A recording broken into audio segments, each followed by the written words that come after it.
Hey guys, sleeve எப்படி cut பண்ணுறது அப்படின்ட்டு இந்த வீடியோவில் உங்களுக்கு நான் காமிக்கிறேன். நீங்கள் அதுக்கு முன்னாடி கிளாத் வந்து எவ்வளோ இருக்குது அப்படின்ட்டு செக் பண்ணிக்கிங்க. இவங்களோட கிளாத்தில் 80 பாயிண்ட் தான் இருந்துச்சு. நெக்ஸ்ட்டு பார்த்தீங்க அப்படின்னா 2 பக்கமும் கரை பகுதி இருக்கும். ஸோ அந்த கரை பகுதிங்கிறது என்ன அப்படின்னா புள்ளி புள்ளியாக ஓட்டை ஓட்டையாக இருக்குது அப்படின்னா அது வந்து எந்த பக்கம் நல்ல பக்கம் கெட்ட பக்கம் அப்படின்ட்டு தெரியும். இன்னும் 2 சைடு பார்த்தீங்க அப்படின்னா உங்களுக்கு எப்படி இருக்கும் அப்படின்னா ஒரு மாதிரி கட்டிங் பீஸுற மாதிரி இருக்கும். ஸோ வந்துட்டு நம்ம என்ன பண்ணோம் அப்படின்னா இந்த கரை பகுதி மாதிரி இருக்கிற அதை வந்து நான் வந்து 4ஆக மடிக்கிறேன் அந்த பக்கத்தை. ஏன்னா உங்களுக்கு மடித்து தைக்கும் போது உங்களுக்கு வந்து அந்த நல்லாயிருக்கும். அதனால தான் இந்த பக்கத்தை நான் யூஸ் பண்ணிக்கிறது. நீங்கள் அந்தமாரி ஒரு 80 பாயிண்ட் தானே உங்களுக்கு இருக்குது. ஸோ அதனால தான் நான் இந்த மாதிரி மடித்து போட்டிருக்கேன். ஸோ இதுமாதிரி 4ஆக மடிச்சிங்க அப்படின்னா மடிப்பு உங்கள் பக்கம் வச்சுட்டு ஆப்போசிட்டில் நீங்கள் என்ன பண்ணணும் அப்படின்னா ஓப்பன் சைடு வச்சுக்கிங்க. ஸ்லீவோட லென்த்து பார்த்தீங்க அப்படின்னா 6 சென்டிமீட்டரு, ஸ்லீவோட ரவுண்டு வந்து 11 சென்டிமீட்டரு, ஆம்கோலோட ரவுண்டு வந்து 18. ஸோ வந்துட்டு 6, 11, 18. இப்போது ஆம்கோல் வந்து நமக்கு 18 இன்ச்சஸ் இருக்குது. நான் ஒரு ட்ராயிங் பண்ணிட்டு காமிக்கிறேன். ஸோ ட்ராயிங்கில் பாருங்கள், ஒரு பாக்ஸ் மாதிரி போட்டுட்டேன். ஸோ 6 சென்டிமீட்டர்ஸுங்கிறது நமக்கு ஸ்லீவோட லென்த்து. நெக்ஸ்ட்டு பார்த்திங்கன்னா ஒரு 1 இன்ச்சு 2 இன்ச்சஸ் வந்து நம்ம என்ன பண்ணணும் மைனஸ் பண்ணிக்கணும். ஆம்கோல் லென்த் வந்து உங்களுக்கு 18ங்கிறது 18ல் பாதி 9.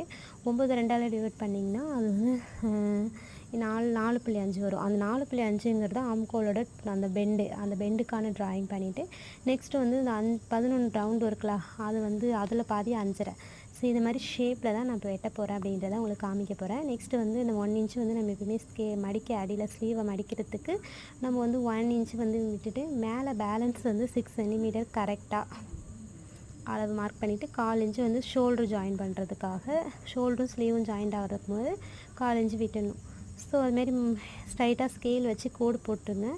நெக்ஸ்ட்டு வந்து இந்த சாம்கோல் ரவுண்டு 18 வந்துச்சுல, 18ல் பாதி 9, 9ல் பாதி 4.5. அந்த 4.5 தான் என்ன பண்ணுறோம்.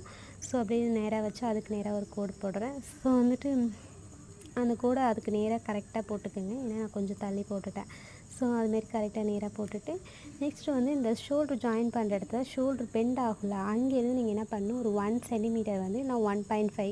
ஸோ அது பாடியோட லென்த்தை பொறுத்து கண்டிப்பாக மாறும். 1.5 வரும், 1 வரும், 2 கூட வரும். ஸோ ஆம்கோல் ஸ்கேல் வச்சிங்க. அந்த ஆம்கோல் ரவுண்ட் மார்க் பண்ணதுலேருந்து 1 இன்ச்சு மைனஸ் பண்ணிவிடுங்க.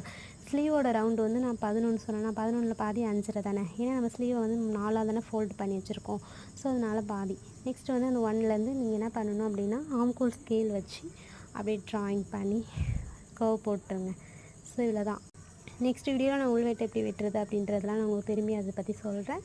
ஸோ இந்த மாதிரி ஜாயின் போட்டிங்கன்னா ஸ்லீவ் வந்து உங்களுக்கு மார்க்கிங் ஆகிடும். ஸோ இவ்வளோ தான். நெக்ஸ்ட் ஏதாவது டவுட் அப்படின்னா கேளுங்க, நான் சொல்கிறேன். ஓகே, பாய்.